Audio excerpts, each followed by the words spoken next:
এই ছোট লোক ফকিন্নির বাচ্চা, তোর এত বড় সাহস কি করে হলো? তুই আমাকে বিয়ে করেছিস, আমার বাবার টাকা পয়সা থেকে নিজেকে সামলাতে পারিসনি, তাই না? এভাবেই আয়নের গালে ঠাস ঠাস করে বেশ কয়েকটা চর বসিয়ে কথাগুলো বলে নদী। একদম হয়ে দাঁড়িয়ে আছে, কোনো কথার উত্তর দিচ্ছে না, একদম চুপচাপ। তখনই আবারও নদী আয়নের পাঞ্জাবির গলা ধরে বলতে থাকে, এই হারামজাদার বাচ্চা, তোকে আমি কি বলেছি তুই শুনতে পাসনি? তুই আমার কথার উত্তর দিচ্ছিস না কেন? I am so sorry madam, আপনি আমাকে ভুল বুঝতেছেন। আপনি যেরকমটা ভাবছেন সেরকম কোনো কিছুই না। আমি আপনার বাবার সম্পত্তি দেখে আপনাকে বিয়ে করিনি, আর আপনাদের সম্পদের উপর আমার কোনো লোভ নেই। ও আচ্ছা, তাই বলি। তাহলে তুই আমাকে কেন বিয়ে করেছিস সেটা বল শুনি। আমি দেখতে সুন্দরী তাই? না ম্যাডাম, ব্যাপারটা আপনি যেরকম ভাবছেন সেরকম মনে হয়। আসলে আমি আপনাকে কেন বিয়ে করেছি সেটা আপনি আপনার বাবার কাছে গেলেই জানতে পারবেন। দেখ, একদম মেজাজ খারাপ করিস না। তোকে কিন্তু আমার একদম সহ্য হচ্ছে না, এটা তোকে বলে দিলাম। তুই রুম থেকে বের হয়ে চলে যা, আমি তোর চেহারাটাও দেখতে চাইছি না। এই বলে নদী আয়নকে ঘাড় ধাক্কা দিয়ে রুম থেকে বের করে দিতে চাইছিল। ঠিক তখনই বাদশাদের আয়ন আর নদীর হাতটা এক ঝটকায় ছাড়িয়ে নিয়ে বলতে থাকে, আই এম সরি মিসেস, আপনি বললে এখন আমি এখান থেকে বের হয়ে যেতে পারবো না। আজ আমাদের বাসর রাত, আর প্রতিটা ছেলের জীবনে প্রতীক্ষা আর অপেক্ষা একটা মুহূর্ত। আমি এই মুহূর্তটাকে কোনোভাবেই নষ্ট করতে চাই না। মানে তুই কি বলতে চাইছিস? আমি এখন তোর সঙ্গে বাসর করব? এটা কখনোই না। তুই এক্ষুনি এই মুহূর্তে আমার রুম থেকে বেরিয়ে চলে যাবি। যাব না আমি, যা করার আছে তুমি করে নিতে পারো। এই কথা বলে আয়ন তখনই রুমের দরজাটা লাগিয়ে নিল আর নদীকে ধাক্কা দিয়ে বিছানার উপর ফেলে দিল। এক লাফে নদীর বুকের ওপর নদী চোখ বন্ধ করে নিয়েছে। নদীর ঠোঁট দুটো আয়নের ঠোঁট দুটোর একদম কাছাকাছি। নদীর গরম নিঃশ্বাস আয়নের গায়ে লাগছে। তখনই আয়ন নদীর কপালের উপর থেকে চুলগুলো সরিয়ে দিয়ে বলতে লাগলো, এভাবে চোখ বন্ধ করে রাখলে ফিল নিতে পারবা নাকি? আমার দিকে তাকাও, দেখো আমি তোমার কতটা কাছে। দেখ, একদম ভালো হবে না বলে দিচ্ছি। তুই এক্ষুনি আমার উপর থেকে নাম। কেন এরকম করছো? আমি তোমার বিয়ে করা জামাই, তোমার উপর সম্পূর্ণ অধিকার আছে আমার। তাহলে তুমি সব কিছু থেকে কেন আমাকে বঞ্চিত করতে চাইছো? কেন আমি তোকে সবকিছু থেকে বঞ্চিত করতে চাইছি সেটা কি তুই জানিস না? নাকি সবকিছু জেনেও না জানার ভান করছিস? তুই বুঝতে পারছিস না তোকে আমি জামাই হিসেবে মানি না? এই বলে নদী নিজের শরীরের সমস্ত শক্তি দিয়ে ধাক্কা দিয়ে আয়নকে নিজের শরীরের উপর থেকে সরাতে চাইছিল, কিন্তু আয়ন মোটো ছেড়ে দেবার মতো পাত্র নয়। সে নদীর দুহাত বিছানার সঙ্গে আরও শক্ত করে চেপে ধরল, আর নদী দুই ঠোঁটে নিজের দুই ঠোঁট ডুবিয়ে দিয়ে বেশ কিছুক্ষণ গভীরভাবে চুমু খেল, আর তারপরে ছেড়ে দিয়ে বলতে লাগলো, দেখাবো এখন থেকে তোমার উপর শুধু আমার অধিকার আছে। আমি তোমাকে যা বলবো তোমাকে সেটাই মেনে নিতে হবে। আমার সাথে কোনো জোরাজুরি চলবে না, বুঝতে পেরেছো? দেখ, তুই যেমনটা করছিস তার পরিণাম কিন্তু খুবই ভয়াবহ হবে, সেটা আমি তোকে বলে দিচ্ছি। কারণ তুই আমার বয়ফ্রেন্ড সম্পর্কে জানিস না।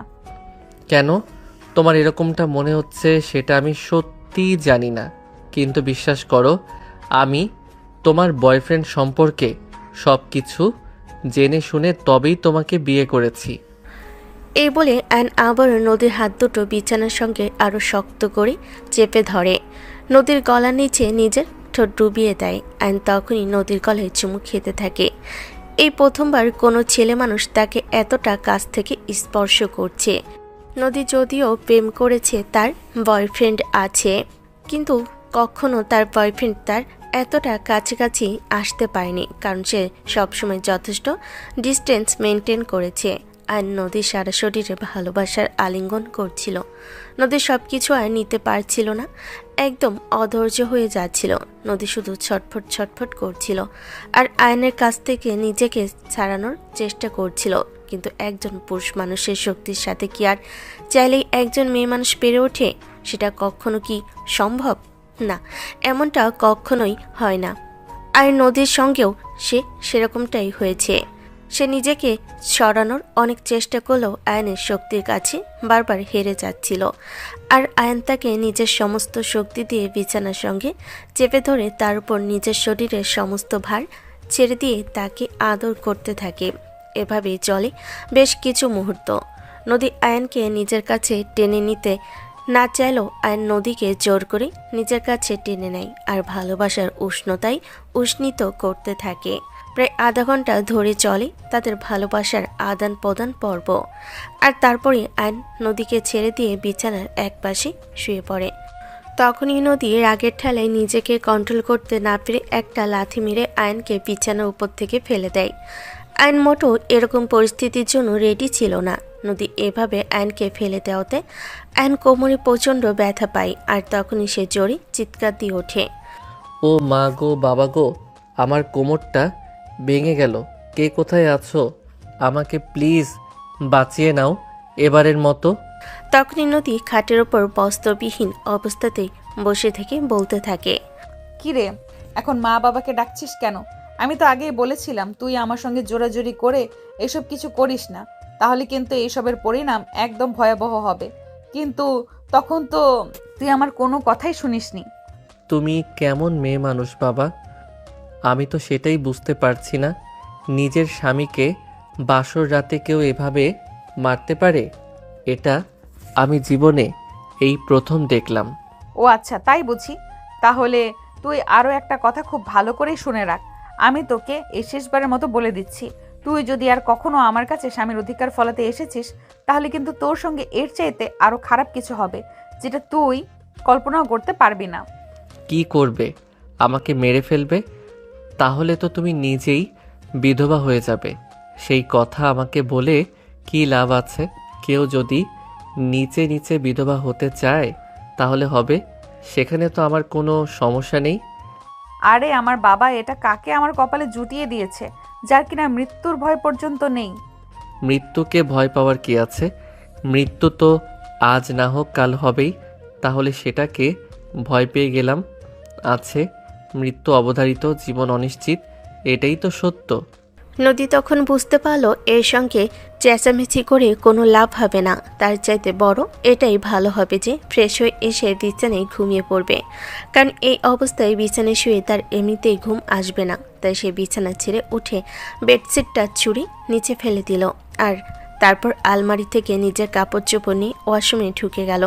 প্রায় আধা ঘন্টা শাওয়ার নেওয়ার পর ওয়াশরুম থেকে বের হয়ে আসে। এদিকে আইন ততক্ষণে বিছানাটা গুছিয়ে নিয়ে অপেক্ষা করতে লাগলো নদী কখন ওয়াশরুম থেকে বের হবে আর সে ফ্রেশ হতে যাবে। নদী ওয়াশরুম থেকে বের হয়ে ড্রেসিং টেবিলের আয়নার সামনে বসে নিজের চুল ঠিক করতে লাগলো। আর কতক্ষণে আয়ন ওয়াশরুমে ঢুকে যায় আর তারপরে ফ্রেশ হয়ে আসে। আয়ন রুমে এসে দেখে নদী বিছানায় শুয়ে ঘুমিয়ে গেছে। তখনই আয়ন কোনো কথা না বলে পিছন থেকে নদীকে জড়িয়ে ধরে, যেটা নদী টের পায়। আর তখনই এক ঝটকায় আয়নকে ছাড়ি দিয়ে বলতে থাকে, এই হারামজাদা ছোট লোকের বাচ্চা, কি সমস্যা তোর? তুই এইভাবে আমাকে পেছন থেকে জড়িয়ে ধরেছিস কেন? দেখো, একদম ভালো হবে না বলে দিচ্ছি। তুমি যদি আমার সঙ্গে এরকম করতেই থাকো তাহলে কিন্তু একটু আগে যেটা করেছি সেটা এখন আবার করব। তুমি আমার বিয়ে করা বউ, তোমাকে জড়িয়ে ধরে ঘুমাবো, নয়তো আমি কাকে জড়িয়ে ধরে ঘুমাবো? তুই আজ যেটা করেছিস এর পরিণাম কতটা ভয়ানক হবে সেটা তুই জানিস না। আর তোকে তো আমি একবার বলেই দিয়েছি, তোকে আমি আমার স্বামী হিসেবে মানি না। তাহলে তুই আবার কিসের স্বামীগিরি ফলাতে আমার কাছে আসিস? তুমি আমাকে স্বামী হিসেবে নাই মানতে পারো, কারণ তুমি এই যুগের শিক্ষিত স্মার্ট মেয়ে, কিন্তু আমি তোমাকে বউ হিসেবে আর তোমাকে আমি আমার বউ হিসেবে যথেষ্ট ভালোবাসি। তাই এমনটাই ভালো হয় যদি তুমি আমার সঙ্গে আপোষে চলে যাও। তুই যদি এরকমটাই ভেবে থাকিস তাহলে তুই এখনো বোকার স্বর্গে বসবাস করছিস। আমাকে তুই এখনো বুঝে উঠতে পারিসনি, বুঝতে পেরেছিস?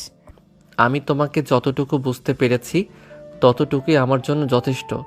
এরপর আমার আর কোনো কিছুই চাই না।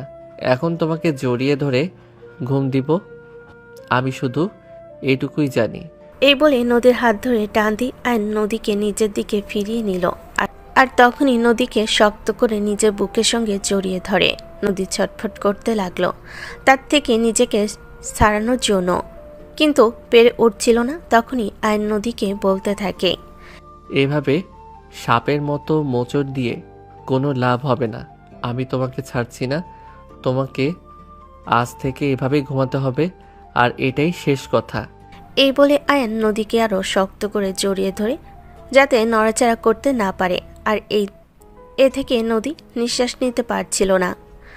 সেদিকে আয়ানের কোনো খেয়াল নেই। সে যেন অন্যদিকে ছেড়ে দিলেই পালিয়ে যাবে এমন একটা অবস্থা।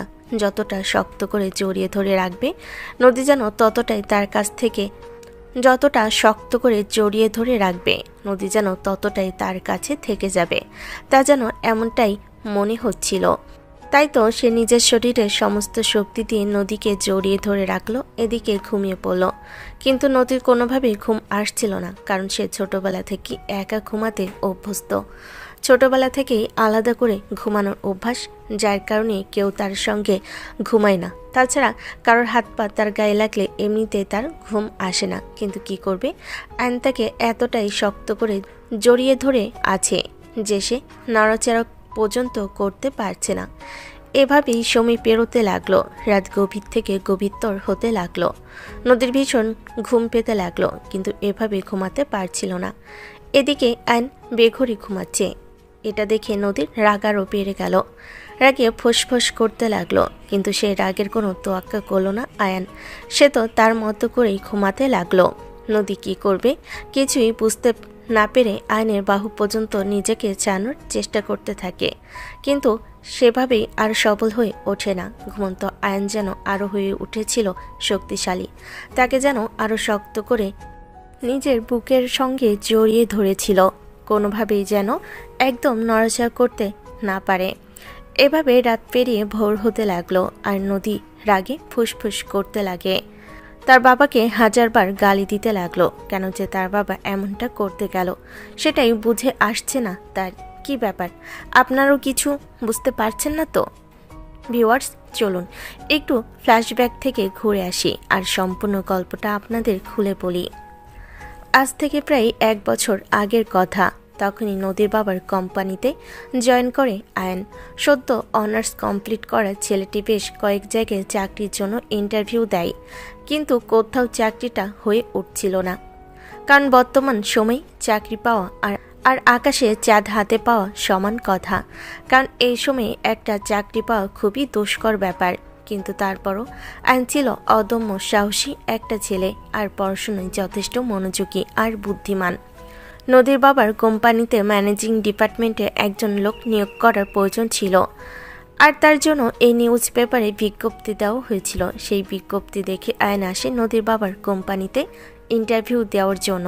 প্রায় আধা ঘন্টা ওয়েটিং রুমে বসে থাকার পর একজন আয়নকে তার সঙ্গে করে বসের কেবিনে নিয়ে গেল। আসসালামু আলাইকুম, may I coming? Yes, coming. ভেতরে আসো, তোমার সঙ্গে আমার একটু জরুরি কথা আছে। তাড়াতাড়ি আসো, আমাকে আবার একটা ক্লায়েন্ট মিটিং অ্যাটেন্ড করতে হবে। হ্যাঁ স্যার, আসলে আমি আপনাদের পত্রিকাতে বিজ্ঞপ্তি দেখেই এখানে এসেছি। শুনলাম আপনাদের কোম্পানিতে নাকি ম্যানেজিং ডিপার্টমেন্টের জন্য লোক নিয়োগ করা হচ্ছে। আমি সেই পদটির জন্য আবেদন করতে চাই। ও আচ্ছা, সেটা তো খুবই ভালো খবর আছে। এবার তুমি বলো, তোমার পড়াশোনা কত দূর? তোমাকে দেখে তো খুবই কম বয়সী বাচ্চা ছেলে বলে মনে হচ্ছে। স্যার, আসলে আমি এই বছরই অনার্স কমপ্লিট করেছি। সেই তো কয়েক মাস হলো। ইতিমধ্যে বেশ কয়েক জায়গায় চাকরির জন্য ইন্টারভিউ দিয়েছি, কারণ আমার ফ্যামিলির আর্থিক অবস্থা খুবই খারাপ। সেই জন্য আমাকে যত দ্রুত সম্ভব একটা চাকরির ব্যবস্থা করতে হবে। ও আচ্ছা, এই ব্যাপার। সেটা তো খুবই ভালো কথা, কিন্তু তুমি তো পারবে আমার ম্যানেজিং ডিপার্টমেন্ট সামলাতে? তোমার তো কোনো অভিজ্ঞতা নেই, কোনো প্রবলেম হবে না তো? দেখুন স্যার, সেটা তো আমি আপনাকে গ্যারান্টি দিয়ে বলতে পারছি না, যেহেতু আমার পূর্ব কোনো চাকরির অভিজ্ঞতা নেই। তবে আমি আপনাকে এটুকু বলতে পারি যে আমি আমার সবটা দিয়ে আপনার কোম্পানিকে প্রোটেক্ট করার চেষ্টা করতে পারি। আচ্ছা ঠিক আছে, কোনো সমস্যা নেই, আমি তোমার কথায় ভরসা করলাম। তাও তোমার সার্টিফিকেটগুলো আগে দেখে নেই। বলতে আয়ন ফাইল থেকে নিজের কাগজপত্রগুলো নদীর বাবার হাতে তুলে দিল। বেশ কিছুক্ষণ নদীর বাবা সেগুলো নেড়েচেড়ে দেখলেন। আয়ন বরাবরই ভালো স্টুডেন্ট, এসএসসি, এইচএসসি এবং অনার্সে ফার্স্ট ডিভিশনে পাশ করেছে। তাই নদীর বাবা আয়নকে বলতে থাকেন, তোমার রেজাল্ট তো বরাবরই ভালো, তুমি তো চাইলেই ভালো কোনো কোম্পানিতে চাকরি করতে পারো। তাহলে আমাদের কোম্পানির মতো একটা কোম্পানিকে কেন বেছে নিয়েছো জানতে পারি? হ্যাঁ স্যার, আপনার এই প্রশ্নটা করার যথেষ্ট কারণ রয়েছে, সেটা আমি বুঝতে পারছি। তবে অন্য কোনো কোম্পানিতে চাকরি নিতে না যাওয়ার পেছনেও আমার যথেষ্ট কারণ রয়েছে। কারণ ভালো কোনো কোম্পানি বা সরকারি চাকরি পেতে হলে একটা মোটা অঙ্কের ঘুষ দিতে হয়, যেটা দেওয়ার মতো সামর্থ্য আমার নেই। হ্যাঁ একদমই তাই। বর্তমান সময়ে ভালো কোনো চাকরি বা সরকারি কোনো চাকরি নিতে হলে মোটা অঙ্কের একটা ঘুষ বা জামানত, যেটাই বলেন না কেন, প্রদান করতে হয়। কিন্তু আয়নের ফ্যামিলির আর্থিক অবস্থা অতটাও ভালো না যে তাকে মোটা অঙ্কের একটা অ্যামাউন্ট প্রদান করতে পারবে। তাই আয়ন এসব কিছুর আশা ছেড়ে দিয়ে নিজের যোগ্যতায় চাকরি খোঁজার চেষ্টা করে। এর মধ্যেই খোঁজ পায় নদীর বাবার কোম্পানি, আর তারপর সেখানে চলে আসে। নদীর বাবা আয়ন এর সমস্ত কথাগুলো খুব মনোযোগ দিয়ে শুনতে থাকে। তারপর তিনি আয়নকে বলতে লাগলেন, দেখো, আমি তো তোমার সবগুলো কথাই শুনলাম, আমার সব কিছু মোটামুটি বুঝতে পেরেছি। তাই আমি তোমাকে একটা কথা বলতে চাই। হ্যাঁ স্যার, বলুন কি বলবেন। আমি আপনার সব রকম কথা শুনতে প্রস্তুত আছি। আপনি যদি আমাকে এটাও বলেন যে চাকরিটা হবে না তাও। আয়নের এরকম কথা শুনে ভীষণ আশ্চর্য হন নদীর বাবা। কারোর চাকরি না হলেও সেটা শুনে সে খুশি থাকতে পারে বা সেটা শোনার জন্য প্রস্তুত থাকতে পারে, এই প্রথম শুনলেন তিনি এমন কথা। তিনি ভীষণ আশ্চর্য হয়ে আয়নকে জিজ্ঞাসা করতে থাকেন ওনার অফিসে চাকরি না হলেও আয়নের সন্তুষ্ট থাকা বা প্রস্তুত থাকার কারণটা কি তিনি জানতে পারেন। তখনই আয়ন বলতে থাকে সে এসবে অভ্যস্ত হয়ে গেছে, কারণ ইতিমধ্যেই বেশ কয়েকটা কোম্পানিতে চাকরির জন্য ইন্টারভিউ দিয়েছে। কিন্তু যথাযথ যোগ্যতা থাকার পরও উপর মহলকে নির্দিষ্ট অঙ্কের ঘুষ বা জামানত না দেওয়ার কারণে তার চাকরিটা হয়ে ওঠেনি। এসব শুনে নদীর বাবা সম্পূর্ণ ব্যাপারটা খুব ভালোভাবে বুঝতে পারেন। আর তখনই নদীর বাবা বলতে থাকেন, ও আচ্ছা, এই কথা, ঠিক আছে, কোনো সমস্যা নেই। তবে আমি তোমাকে একটা খুশির খবর দিচ্ছি, তুমি কি সেই খুশির খবরটা শুনতে চাও? কি যে বলেন না স্যার, খুশির খবর কেন শুনতে চাইব না? আমরা তো সবাই খুশি থাকতে চাই, খুশির খবর শুনতে চাই। তাহলে আমি কেন তার চাইতে ব্যতিক্রম হব? তোমার চাকরিটা আমার কোম্পানিতে হচ্ছে। আমি তোমার কথাবার্তা আর চালচলন দেখে বুঝতে পেরেছি তুমি আমার কোম্পানিটাকে ধরে রাখতে পারবে। কথাটা শুনে ভীষণ রকম খুশি হয় আয়ান। সে তো নদীর বাবার কথাগুলো ভেবে নিয়েছিল তার চাকরিটা এবারও বুঝি আর করা হলো না। কিন্তু নদীর বাবা যখন এই কথাটা বলল তখন যেন খুশির বন্যা বয়ে গেল। সে খুশিতে গদগদ হয়ে নদীর বাবাকে বলতে লাগলো, thank you sir, thank you so much. আপনাকে কৃতজ্ঞতা জানানোর ভাষা আমার সত্যিই জানা নেই। দেখো, আমাকে কৃতজ্ঞতা জানানোর কোনো কারণ নেই। তোমাকে দেখে মনে হচ্ছে তুমি পারবে, তাই তোমাকে চাকরিটা করতে বলা। এখন শোনো, আরও একটা কথা বলে রাখি, যদি 1 মাস পর আমার মনে হয় তুমি আমার অফিসে চাকরি করার জন্য উপযুক্ত নাও, তাহলে কিন্তু আমি তোমাকে বাদ দিয়ে অন্য কাউকে নিয়োগ দেওয়ার চিন্তা করব। ঠিক আছে স্যার, কোনো সমস্যা নেই। আপনার যদি মনে হয় আমি আপনার চাকরি করতে পারবো না, তাহলে তো আপনি অবশ্যই অন্য কাউকে এটার জন্য নিয়ে নেবেন, এটাই স্বাভাবিক। আচ্ছা ঠিক আছে, এসব না হয় বুঝলাম, কিন্তু তুমি তোমার স্যালারি হিসাবে কেমন অ্যামাউন্ট আশা করছো? দেখুন স্যার, আপনাকে তো আমি বললাম যে আমি ইতিপূর্বে কখনো কোথাও কোনো চাকরি করিনি, তাই স্যালারি হিসেবে কতটা আশা করব সে ব্যাপারে আমার কোনো ধারণা নেই। তাই আমি সম্পূর্ণ ব্যাপারটা আপনার উপর ছেড়ে দিচ্ছি। আপনি আমাকে যা দিবেন আমি তাই মেনে নেব। বেশ কিছুক্ষণ চিন্তা করলেন নদীর বাবা। তিনি বুঝতে পারলেন আয়ন ওনার কাছে সেরকম কোনো অ্যামাউন্ট দাবি করবে না। তাই তিনি আয়নকে বলেন, আচ্ছা ঠিক আছে, কোনো সমস্যা নেই। তুমি যেহেতু আমার এখানে কোনো দাবিদার ছাড়াই চাকরি করতে চাও, তাহলে আমি তোমাকে প্রথম মাসে 40,000 টাকা স্যালারি দেবো। তারপর তোমার পারফরমেন্সের উপর ডিপেন্ড করে বাড়বে। কথাটা শুনে ভীষণ খুশি হয় আয়ান। সে আশা করেছিল 20,000 টাকা স্যালারি পাবে, কিন্তু সেটাও সন্দেহ। আর সেখানে কিনা 40,000 টাকা স্যালারি পাচ্ছে প্রথম মাসেই। আরও তারপর পারফরমেন্সের উপর ডিপেন্ড করে আরও বাড়বে। সে খুশি মনে নদীর বাবাকে বলতে থাকে, আপনাকে কি বলে কৃতজ্ঞতা জানাবো সেই ভাষা সত্যি আমার জানা নেই। অসংখ্য ধন্যবাদ আপনাকে। আপনার এই উপকার আমি কোনোদিন ভুলব না। আমাকে ধন্যবাদ দেওয়ার কিছুই নেই। আমি শুধু তোমার যোগ্যতার মূল্যায়ন করছি। যদি তুমি নিজেকে প্রমাণ করতে পারো তুমি আমার এই কোম্পানিতে চাকরি করার যোগ্য এবং ভালো পারফরমেন্স দেখাতে পারো, তাহলে সামনের মাস থেকে তোমার স্যালারি আরও বাড়ানো হবে। স্যালারি নিয়ে তোমাকে কোনো চিন্তা করতে হবে না। আমার শুধু একজন বিশ্বস্ত মানুষ প্রয়োজন। আপনাকে অনেক ধন্যবাদ স্যার। আজ তাহলে আমি আসি। এই বলে নদীর বাবার সঙ্গে কথা বলা শেষ করে আইন অফিস থেকে বের হয়ে আসে।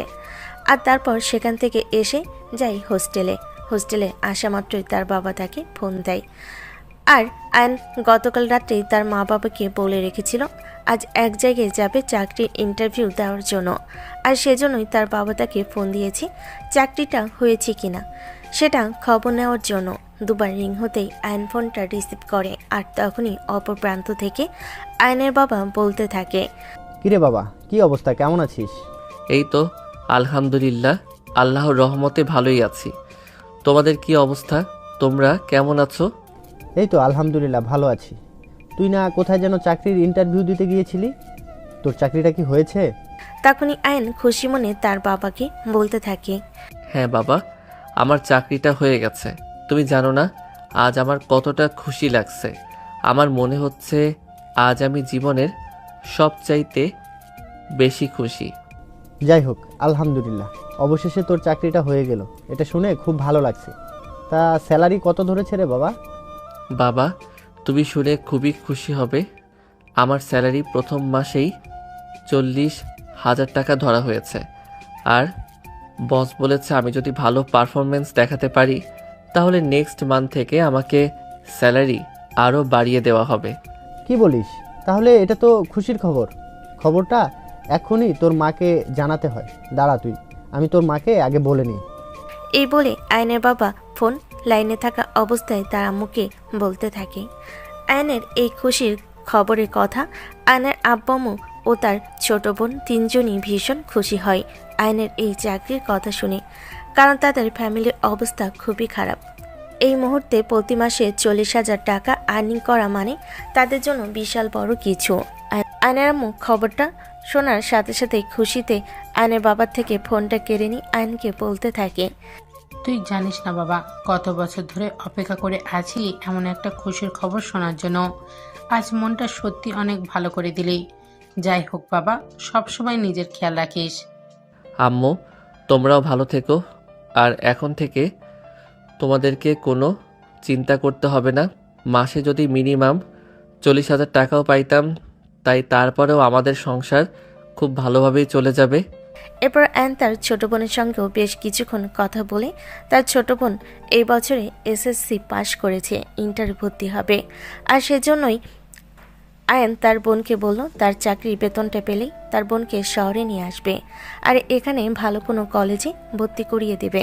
যদিও আয়নের মা বাবা এই ব্যাপারটা নিয়ে একদমই রাজি নয়, কারণ মেয়ে মানুষ তারা কখনোই এত দূরে দিতে চায় না। কিন্তু আয়ন নিজের মতো করে নিজের বোনকে সুশিক্ষায় শিক্ষিত করতে চায়।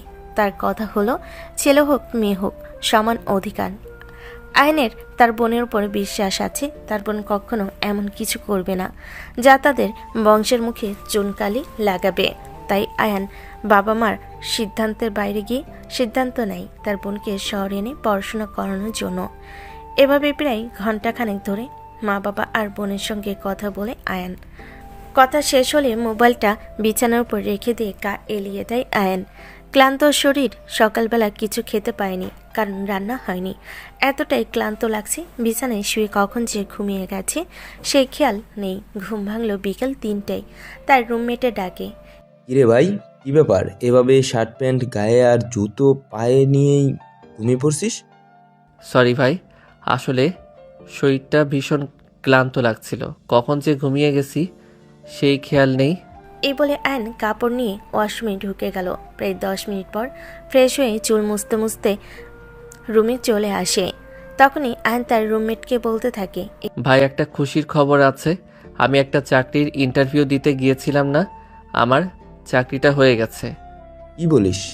এটা তো খুবই খুশির খবর। আমাদের সবাইকে মিষ্টি খাওয়া তাহলে। রিল্যাক্স ভাই, চাকরি হয়েছে কিন্তু এখনো বেতন পাইনি। তবে আই প্রমিসড প্রথম মাসের স্যালারি পেয়ে সবাইকে মিষ্টি খাওয়াবো। ওকে ভাই, ঠিক আছে, কোনো সমস্যা নেই। আমরা সেই দিনের অপেক্ষায় রইলাম যেদিন তুমি আমাদের সবাইকে মিষ্টি খাওয়াবে। এখন চলো দুপুরে খাবারটা খেয়ে নেওয়া যাক। এই বলে অ্যান আর তার রুমমেট দুজনেই দুপুরের খাবার খেতে চলে গেল। সময় যেন কাটতে চাইছিল, অপেক্ষা করছিল কখন পরের দিন সকাল হবে আর কখন পরের দিন সকালবেলা অফিসে যাবে। পুরো সময়টাই যেন আয়নের কাছে স্বপ্নের মতো মনে হচ্ছিল। রাতে ঘুম আসছিল না, উত্তেজনায় বারবার মনে হচ্ছিল এই বুঝি ঘুমিয়ে গেলে লেট হয়ে যাবে। এভাবে ঘুমাতে ঘুমাতে প্রায় রাত 1টার মতো বেজে গেল।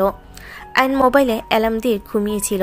সকাল 7টায় অ্যালার্ম বাজতে না বাজতেই আইন বিছানা থেকে লাফিয়ে ওঠে আর তাড়াতাড়ি করে ফ্রেশ হয়ে রেডি হয়ে নেয়।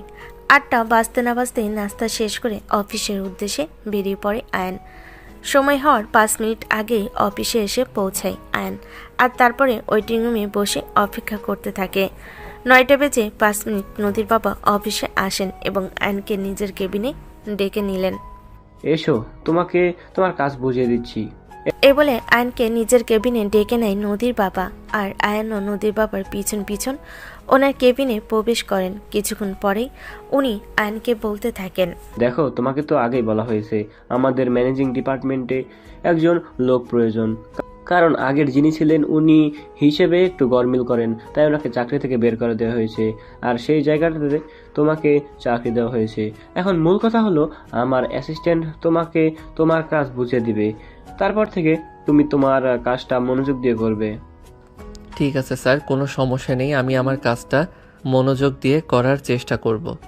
নদীর বাবা নিজের অ্যাসিস্ট্যান্টকে ডেকে নেন আর আয়নকে তার সমস্ত কাজ বুঝিয়ে দিতে বলেন। অ্যাসিস্ট্যান্ট আয়নকে সমস্ত কাজ বুঝিয়ে দিল আর নিজের কেবিনে বসে কাজ করতে লাগলো। অনেকগুলো ফাইল জমে আছে, সেই ফাইলগুলো চেক করছিল।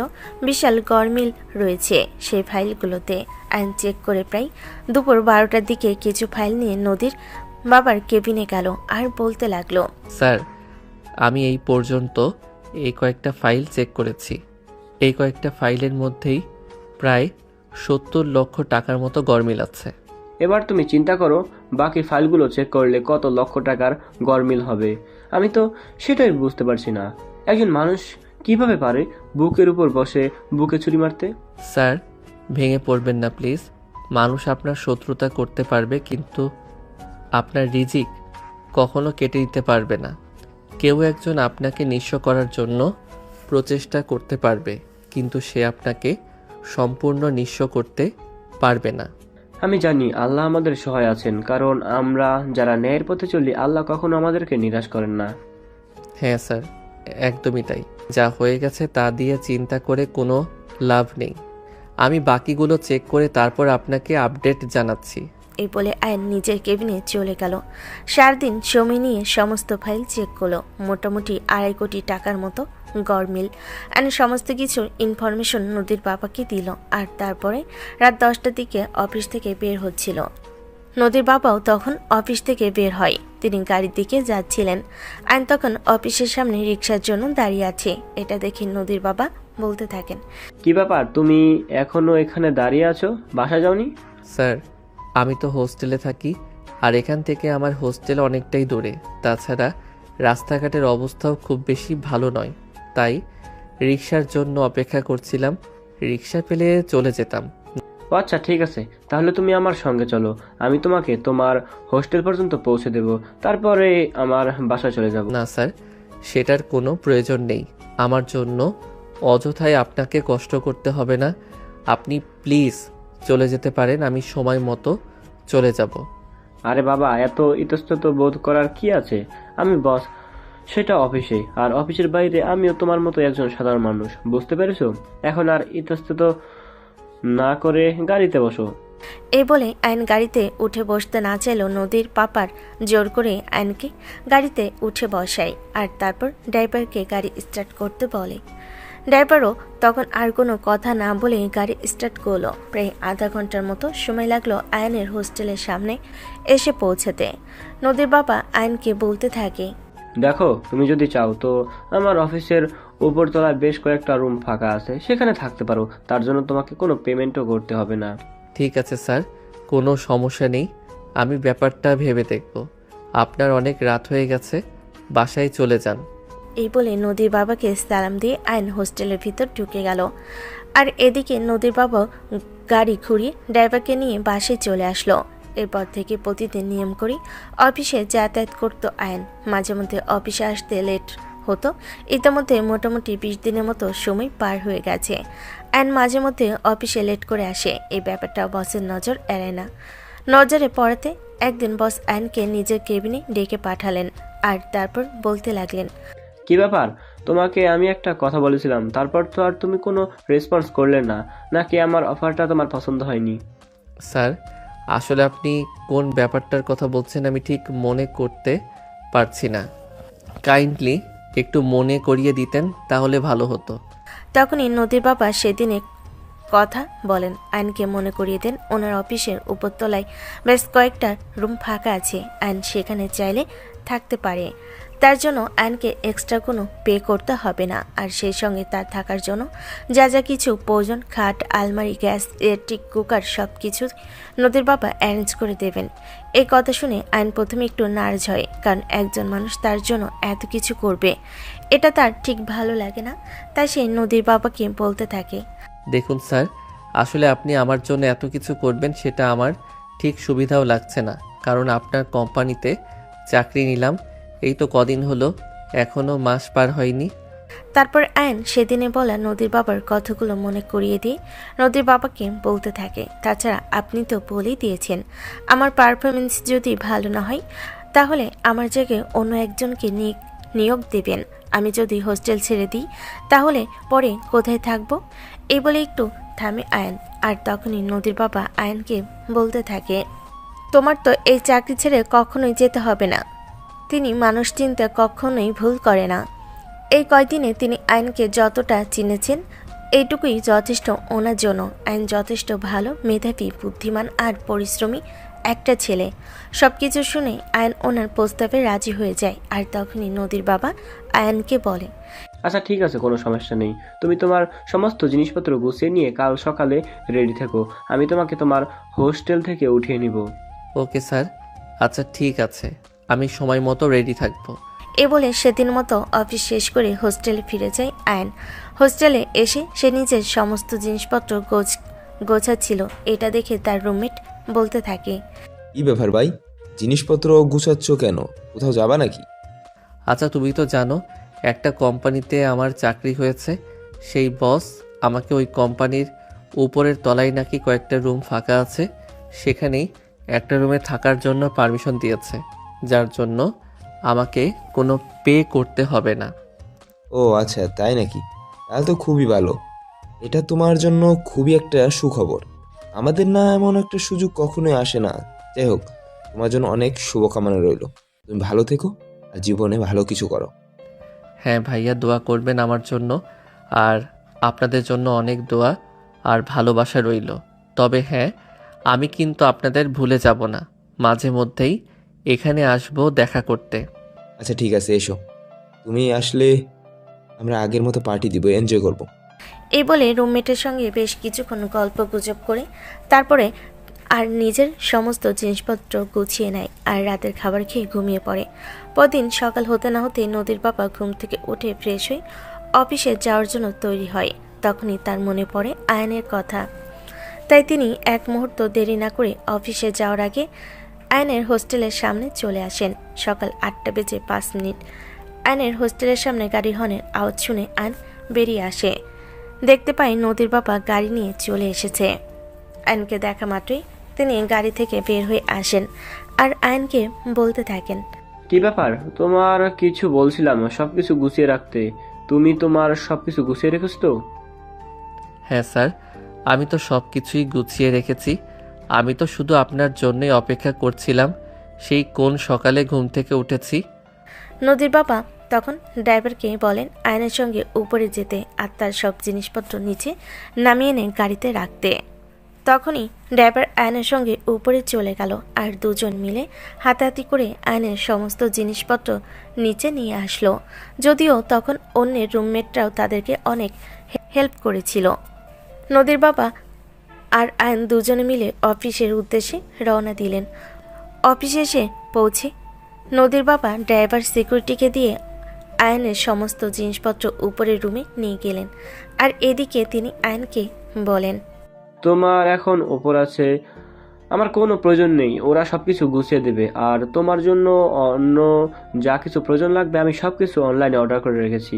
বিকালের মধ্যে তোমার রুম একদম পারফেক্টলি গোছানো হয়ে যাবে, তখনই তুমি যেও। ওকে স্যার, আপনাকে অসংখ্য ধন্যবাদ। আমাকে ধন্যবাদ দেওয়ার কিছুই নেই, আমি আমার জায়গা থেকে শুধু আমার দায়িত্বটুকু পালন করেছি। যাই হোক, এখন অফিসের ভিতরে চলো, অনেক কাজ পড়ে আছে, কাজগুলো শেষ করতে হবে। এই বলে আয়ন আর নদীর বাবা দুজনে অফিসে ঢুকে গেল। এরপর দিনগুলো এভাবেই চলতে লাগলো। আয়ন অফিসের রুম থেকে অফিস করতে লাগলো। আর এতে করে তার তেমন যাতায়াত খরচ বেঁচে গেল, তেমনি হোস্টেল খরচও বেঁচে গেল। এমনকি মাঝে মধ্যে নদীর বাবা বাসা থেকে রান্না করা খাবার আয়নের জন্য নিয়ে আসেন।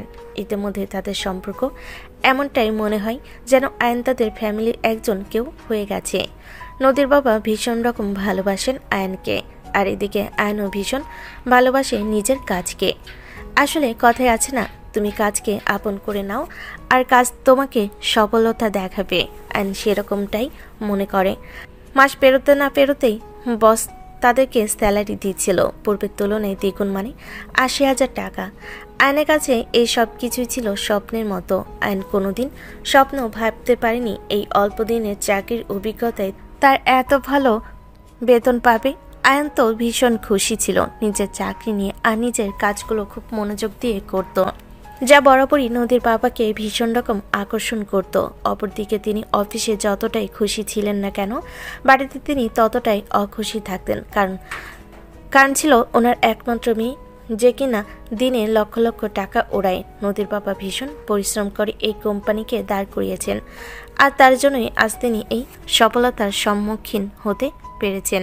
কিন্তু নদীর প্রতিনিয়ত তার বন্ধু বান্ধব, আড্ডা, ক্লাব পার্টি এসব করে লক্ষ লক্ষ টাকা উড়িয়ে দিচ্ছে কোনো হিসাব ছাড়াই।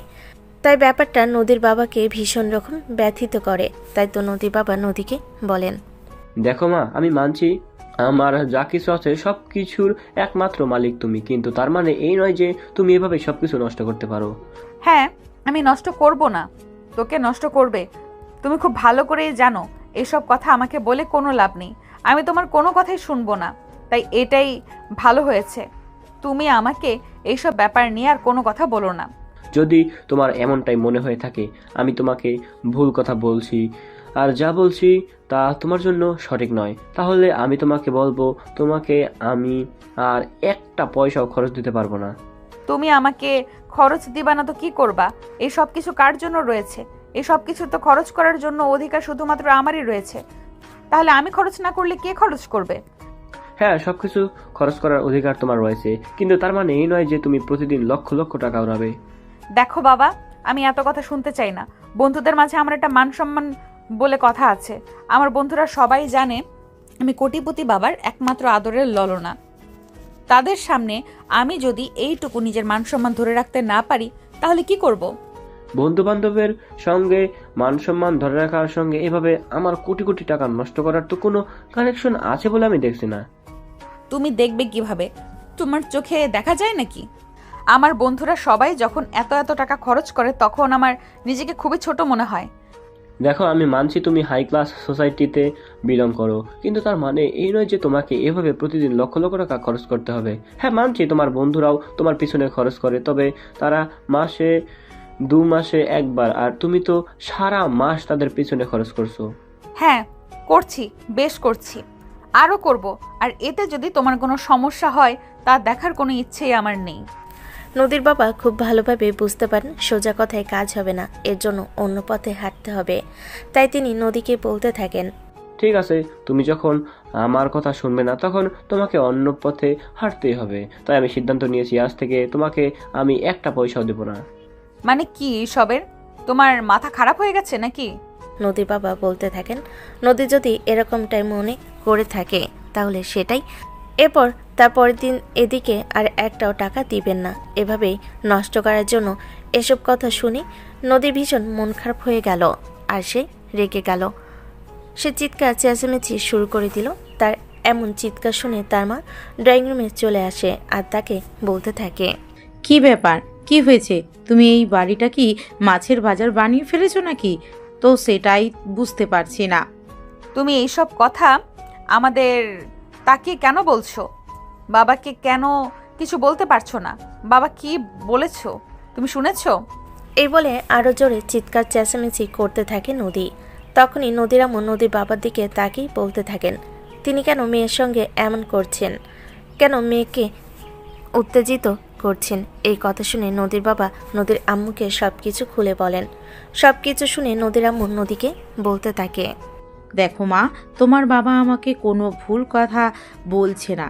যা বলছো না একদম ঠিকই বলছেন। তোমার উচিত আমাদের কথা শোনা। এই মুহূর্তে এভাবে এত টাকা পয়সা নষ্ট না করা। কিন্তু তুমি আমাদের কথা কেন শুনতে চাইছো না সেটাই তো বুঝতে পারছি না। তোমরা কেন আমাকে বুঝতে চাইছো না? আমিও তো সেটাই বুঝতে পারছি না। আমি তোমাদের সন্তান, তোমাদের সব কিছুর ওপর আমার অধিকার রয়েছে। সেটা তো কখনোই আমরা অস্বীকার করিনি যে তুমি আমাদের সন্তানও বা আমাদের সম্পদের উপর তোমার কোনো অধিকার নেই। সেটা তো আমরা বরাবরই স্বীকার করে আসছি। কিন্তু তারপরও তুমি কেন এরকম অসদাচরণ করছো? এখনো আমি কোনো কিছুই করিনি। এখনো আমি তোমাদেরকে ভদ্র ভাষায় ভদ্রভাবে বলছি, তোমরা আমার কথা মেনে নাও। এই বলে নদী সেখান থেকে সোজা নিজের রুমে চলে গেল আর চিৎকার চেঁচামেচি আরও বেশি বেড়ে গেল। তখনই নদীর বাবা নদীর আম্মুকে বলতে থাকে, দেখো, তোমার মেয়ে কিন্তু এটা নিয়ে একটু বেশি বাড়াবাড়ি করছে। এসব কিছু কিন্তু আমি আর সহ্য করব না। আমি কি করব সেটা তুমি নিজেই আমাকে বলে দাও। এখানে আমার কি করার আছে? আমি তো মেয়েকে যথেষ্ট শাসন করছি। কিন্তু মেয়ে যদি আমার কথাটা শুনে তাহলে আমি কি করতে পারি? তোমার মেয়ে তোমার কথা একদম শুনছে না। তুমি তোমার মেয়েকে পরিষ্কার করে জানিয়ে দাও, সে যদি এরকম করে তাহলে আমি তাকে কোনো খরচ দিতে পারবো না। নদীর মা আর কি করবে? তিনি তো একদম নিরুপায় হয়ে গেছেন। একদিকে মেয়ের কথা রাখতে পারছেন না, অন্যদিকে আবার স্বামীর কথা মেনে নিতে পারছেন না। মেয়েকে বোঝাতে চাইলে মেয়ে বুঝতে চাইছে না। অপরদিকে স্বামীর কথা ফেলে দেওয়ার মতো নয়। তিনি এত কষ্ট করে পরিশ্রম করে আজ এই পর্যন্ত এসেছেন। যদি তার মেয়ে এসব টাকা পয়সা নষ্ট করতে থাকে তাহলে কি করে চলবে? এভাবে তো পয়সা নষ্ট করলে তো রাজার ভাণ্ডারও শেষ হয়ে যাবে। তাই তো নদীর মা নদীকে বোঝাতে চান, প্লিজ মা, তুই এরকমটা করিস না। তুই তোর বাবার কষ্টটা বোঝার চেষ্টা কর। যা কিছু আছে সব কিছু তো তোরই থাকবে। তবে এটা কোনো হাদিসে লেখা আছে এভাবে পয়সা নষ্ট করতে হবে? আমি বুঝতে পেরেছি, এখন আর তোমরা আমাকে ভালোবাসো না। ইভেন আমার তো এটাও সন্দেহ হচ্ছে যে আমি আদৌ তোমাদের সন্তান কিনা। দরজায় দাঁড়িয়ে কতগুলো শুনছিলেন নদীর বাবা। তিনি আর সহ্য করতে পারলেন না। রুমের ভিতরে এসে ঠাস করে নদীর গালে একটা চর বসিয়ে দিলেন আর বলতে লাগলেন, এই দিন দেখার জন্য তোমাকে খাইয়ে পরিয়ে মানুষ করেছিলাম। ছি ছি, আমার ভাবতেও অবাক লাগছে আমার মেয়ে এত নিচে নামতে পারে আর এভাবে তার মায়ের সামনে দাঁড়িয়ে কথা বলতে পারে। বাহ, অসাধারণ। আমিও এই দিনটার জন্যই অপেক্ষা করছিলাম। তুমি আমার গায়ে হাত তুললে। দুজনের মাঝখানে চরমভাবে ফেঁসে গেছেন নদীর আম্মু। তিনি কি বলবেন আর কি করবেন কিছুই বুঝতে পারছেন না। এত বড় মেয়ের গায়ে হাত তোলার, তার উপর আবার মেয়ের এরকম সদা আচরণ। নদীর আম্মু নদীকে বলতে থাকেন, প্লিজ মা, তুই শান্ত হ, নিজেকে একটু সামলা। তুই যা করছিস তা একদমই ঠিক করছিস না। মায়ের এমন কথা শুনে নদী যেন আরো ভীষণ রকম রেগে গেল। সে চিৎকার দিয়ে বলতে লাগলো, আমার ব্যবহার তোমার চোখে বাঁধতেছে, কিন্তু তোমার জামাই যে আমার গায়ে হাত তুললো সেটা তোমার চোখে বাঁধে না। নদী, প্লিজ চুপ করো। তুমি কিন্তু এখন একটু বেশি বাড়াবাড়ি করছো। উনি তোমার বাবা হন, ওনাকে সম্মান দিয়ে কথা বলো। নদীর বাবা এতক্ষণ ধরে সবকিছুই চুপচাপ শুনছিলেন। তিনি তখন আর নিজেকে সামলে রাখতে পারলেন না, চিৎকার দিয়ে বলে উঠলেন, তুমি এই মুহূর্তে আমার বাড়ি থেকে বের হয়ে যাও, আমি তোমার চেহারাটাও দেখতে চাই না। ঠিক আছে, থাকলাম না এই বাড়িতে। তুমি কি ভেবেছো এই বাড়ি থেকে চলে গেলে দুনিয়ায় আর কোথাও যাওয়ার জায়গা পাবো না? নদীর বাবা তখন আর কোনো কথা না বলে নদীর আম্মু নদীর রুম থেকে বের হয়ে চলে গেলেন। এদিকে নদীর আম্মু ওনাকে অনুসরণ করলেন। নদী তখন নিজের রাগ সামলাতে না পেরে নিজের প্রয়োজনীয় সব কিছু গুছিয়ে নিল, আর তখনই বাসা থেকে বের হয়ে চলে যাচ্ছিল। যদি তার আম্মু তাকে ফেরানোর জন্য অনেক চেষ্টা করে, কিন্তু তার বাবা তাকে কোনো কিছুই বলেনি। তাই তো সে বাসা থেকে বের হয়ে গেল, গাড়িতে উঠে বসে আর ড্রাইভারকে গাড়ি স্টার্ট করতে বলে। প্রায় 15 মিনিট যাওয়ার পর ড্রাইভারের ফোনে একটা ফোন আসে, আর তখনই নদীর পাওয়ার ড্রাইভারকে বলতে থাকেন, নদীকে নিয়ে যে পর্যন্ত গেছো তো গেছো, ওকে সেখানে নামিয়ে দিয়ে এখনই বাসায় ফিরে আসো, তা না হলে তোমার চাকরিটা থাকবে না। এই বলে তিনি ফোনটা কেটে দেন, আর তখনই ড্রাইভার সাহেব বাধ্য হয়ে এই নদীকে সব কিছু খুলে বলেন। নদী গাড়ি থেকে নেমে যায়। তারপর প্রচণ্ড রাগ। ড্রাইভার চলে যাওয়ার পর সে অন্য একটা গাড়ি নিয়ে হোটেলে গিয়ে পৌঁছায়। তার উদ্দেশ্য হোটেলে থাকবে বেশ কিছুদিন, তারপর কিছু একটা ব্যবস্থা করে বাসা ভাড়া নেবে। কিন্তু হোটেল বুকিংয়ের সমস্ত কাজ শেষ করে যখন পেমেন্ট আসলো, নদী কার্ড সোয়াপ করলো, কিন্তু ততক্ষণে দেখাচ্ছে কার্ড ব্লক করা। নদী প্রচণ্ড পরিমাণ রেগে গিয়ে তার বাবাকে ফোন দেয় আর বলতে থাকে, কি ব্যাপার বাবা, তুমি আমার কার্ড কেন ব্লক করেছো? আমার ইচ্ছা হয়েছে তাই আমি ব্লক করেছি। এটা তো তোমার কোনো সমস্যা থাকার কথা নয়। তুমি তো আমার বাড়ি থেকে চলে গেছো, তাহলে আমার টাকার উপর তো তোমার কোনো অধিকার নেই। তাছাড়া আমার টাকা আমি কাকে খরচ করতে দিব, কিভাবে খরচ করতে দিব, সেটা তো একান্তই আমার ব্যক্তিগত ব্যাপার, তাই নয় কি? এই বলে তিনি ফোনটা কেটে দেন। আর এইসব কথা নদীর আম্মু পাশে দাঁড়িয়ে দাঁড়িয়ে শুনছিল। তখনই নদীর আম্মু নদীর বাবাকে জিজ্ঞাসা করেন, তিনি কেন এভাবে মেয়েটার সঙ্গে এরকম করছেন। নদীর বাবা তখন বলতে থাকেন, নদীকে শায়েস্তা করার জন্য এটাই একমাত্র রাস্তা। নদীর আম্মু তখন আর কোনো কথা বলে না, চুপচাপ সেখান থেকে চলে গেলেন। এইদিকে নদী তখন পড়ে গেল মহা ঝামেলায়, কারণ তার কার্ড ব্লক করা, তার হাতে সেরকম কোনো টাকা পয়সা নেই। এখন সে কি করবে? নদী নিজের মানি পার্স নিয়ে চেক করলো, সেখানে মোটামুটি 15 থেকে 20,000 টাকার মতো ছিল, যেটা দিয়ে 2 দিন হোটেলে থাকা যাবে। তাই সে 2 দিন হোটেলে থাকার সিদ্ধান্ত নিল। তারপর যা হয় দেখা যাবে, এমনটা এই চিন্তা ভাবনা নিয়ে 2 দিনের জন্য হোটেলে বুক করলো। রাত 10টা, হোটেলের রুমে শুয়ে আছে। পেটে খুব ক্ষুধা লেগেছে, কিন্তু কি করবে কিছুই বুঝতে পারছে না। এই 2 দিনের মধ্যেই কিছু একটা ব্যবস্থা করতে হবে।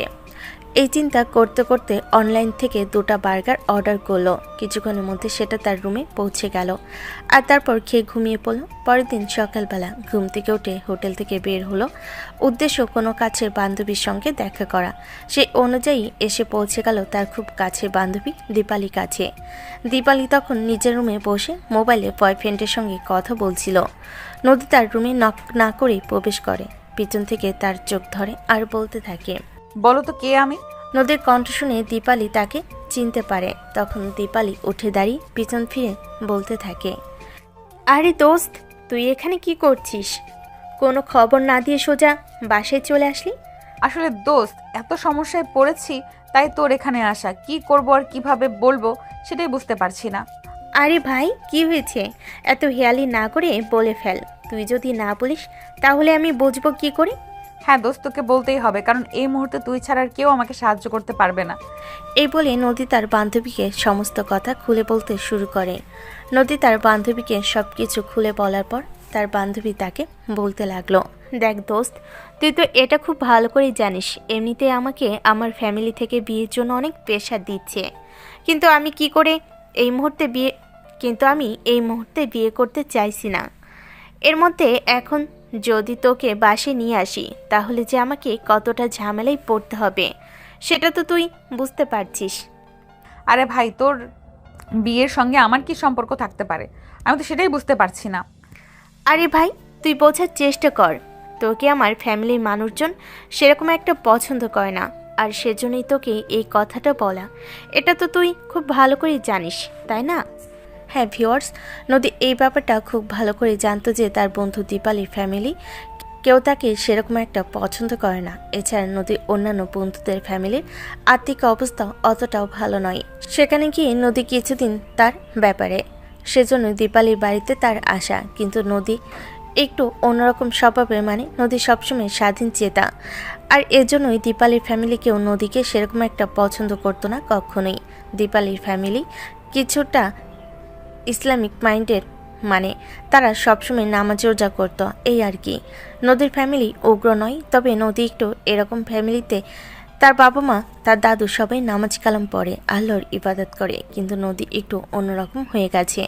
যদিও তার মা বাবাকে এই পথ থেকে ফিরিয়ে আনার জন্য আপ্রাণ চেষ্টা করছে, কিন্তু কেউ যদি নিজে থেকে একটা পথ থেকে সরে আসতে না চায়, তাহলে তো সেখান থেকে তাকে ফিরিয়ে নিয়ে আসা অতটাও সহজ নয়। দীপালির এসব কথাবার্তা শুনে নদী আর কোনো কথা না বলে দীপালির বাসা থেকে বের হয়ে হোটেলে ফিরে আসে। কি করবে কিছুই বুঝতে পারছে না। তার টাকা পয়সা শেষের পথে। এই মুহূর্তে তার থাকা খাওয়া খুবই কষ্টকর হয়ে যাচ্ছে। দীপালির বাসা থেকে চলে আসার সময় যদিও দীপালি তাকে নাস্তা করতে দিয়েছিল, কিন্তু সেরকম কথা বলার পর আর নদীর মুখ দিয়ে কোনো খাবার ঢুকলো না। সে খাবার না খেয়ে দীপালির বাসা থেকে চলে আসে। হোটেলের রুমে বসে বসে সে মনে মনে ভাবতে থাকে এই মুহূর্তে সে কী করবে আর কোথায় যাবে, কিন্তু সেরকম কোনো চিন্তা করতে পারল না। এদিকে নদীর বাবা অফিসে এসে নিজের কেবিনে বসে আছে চুপচাপ, মনটা ভীষণ খারাপ। তখনই আয়ন নদীর বাবাকে নিয়ে আসে। নদীর বাবাকে এরকম চুপচাপ বসে থাকতে দেখে আয়ন বলতে থাকে, কি ব্যাপার স্যার, কি হয়েছে? আপনাকে তো কখনো এইভাবে মনমরা হয়ে বসে থাকতে দেখি না, আজ কি হলো? আয়ান, তুমি এখানে বসো, তোমার সঙ্গে একটু কথা বলতে চাই। আজ আমার মনটা ভীষণ খারাপ। এই বলে আয়নকে বসতে বলেন নদীর বাবা। আয়ন ও তখন কোনো কথা না বাড়িয়ে নদীর বাবার সামনে থাকা চেয়ারটাই বসে পড়ল। তারপরে নদীর বাবা আয়নকে বলতে লাগলো, দেখো, তোমাকে তো বলেছিলাম আমার একটা মেয়ে আছে, আমি ওর ব্যাপারে তোমার সঙ্গে একটু কথা বলতে চাই। হ্যাঁ স্যার বলুন, কি বলবেন, আমি শুনছি। এই বলে আয়ন বসে থেকে বেশ কিছুক্ষণ পর নদীর বাবা চুপ থেকে তারপর বলতে থাকেন নদীর ব্যাপারে। এতক্ষণ ধরে এই সব কিছু চুপচাপ শুনছিল আয়ন। আসলে ব্যাপারটা খুবই দুঃখজনক লাগছিল তার কাছে। একটা সন্তানকে বড় করার পর মা বাবার তার কাছে একটা ইচ্ছা থাকে, সন্তান যেন মানুষ হয়। মা বাবার কথা শুনে নদী ছিল সম্পূর্ণ বিপরীত ধর্মী। আয়ন বুঝে উঠতে পারে না নদীর বাবাকে সে কি বলে সান্ত্বনা দিবে, কিন্তু তারপরও সে নিজেকে সামলে নিয়ে নদীর বাবাকে বলতে থাকে, দেখুন স্যার, আমি আপনাকে একদম একটা সহজ সমাধান দিতে পারি। একটা কাজ করতে পারেন, হয়তো এটা কাজে দিতে পারে। আপনার মেয়েকে একটা ছেলে রেখে বিয়ে দিয়ে দিন। শব্দটা শোনা মাত্রই নদীর বাবা একটু শব্দ করে হেসে উঠলেন। তারপর বলতে থাকলেন, তোমার কি মনে হচ্ছে আমার মেয়ের মতো উগ্র অসামাজিক একটা মেয়েকে কোনো সুস্থ মস্তিষ্কের ছেলে বিয়ে করতে চাইবে? কেন স্যার, কেন বিয়ে করবেন? আপনার মেয়েকে তো আমি মনে হয় ছবিতে দেখেছি, আপনার ফোনের ওয়ালপেপারে দেওয়া আছে, তাই না? হ্যাঁ, একদমই তাই। কিন্তু আমার মেয়ে যেরকম উগ্র অসামাজিক, তারপর কি মনে হয় যে কেউ বিয়ে করবে? স্যার প্লিজ, আপনি ভেঙে পড়বেন না। আপনাকে এভাবে ভেঙে পড়তে দেখলে আমরাও ঠিক থাকতে পারবো না। আপনাকে একটা কথা বলি, শোনেন। কোনো সহজ সরল শান্ত স্বভাবের ছেলে দেখে আপনার মেয়েকে বিয়ে দেন, যে আপনার মেয়েকে সহ্য করতে পারবে। আর নয়তো এমন কোনো ছেলের কাছে বিয়ে দেন যে আপনার মেয়ের চাইতেও বেশি উগ্র। দেখবেন তারপর আপনার মেয়ে এমনি এমনি ঠিক হয়ে যাবে। এই কথা শোনার পর বেশ কিছুক্ষণ চুপ করে থাকে নদীর বাবা। বেশ কিছুক্ষণ চুপ করে থাকার পর বলতে থাকে, আমি আইডিয়া পেয়ে গেছি। যদি আইডিয়া পেয়ে থাকেন তাহলে সেই অনুযায়ী কাজ করেন। আমি আশা করি আপনি ভালো ফলাফল পাবেন। বলতে নদীর বাবা নিজের চেয়ার ছেড়ে উঠে আসে আর তারপরে আয়নের হাত দুটো ধরে বলতে থাকেন, আয়ান, আমি তোমাকে একটা রিকোয়েস্ট করতে চাই, তুমি কি আমার রিকোয়েস্ট রাখবে প্লিজ? আরে স্যার, এভাবে আপনি কেন কথা বলছেন? আপনি আমার বস, আপনি আমাকে যে কোনো কথা নিতে তাই বলতে পারেন। আমি আপনার কথা রক্ষা করতে বাধ্য। না, আমি আসলে এভাবে তোমাকে কথাটা বলতে পারছি না। তার আগে তুমি আমাকে কথা দাও, আমি তোমাকে যেটা বলবো সেটা তোমাকে করতে হবে। যদি তুমি আমার কথা রক্ষা করো তবে আমি তোমাকে সেই কথাটা বলবো। আচ্ছা ঠিক আছে, কোনো সমস্যা নেই।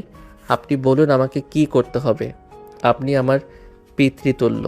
আপনি আমাকে কোনো কথা বলে আমি অবশ্যই সেটা রক্ষা করার চেষ্টা করব।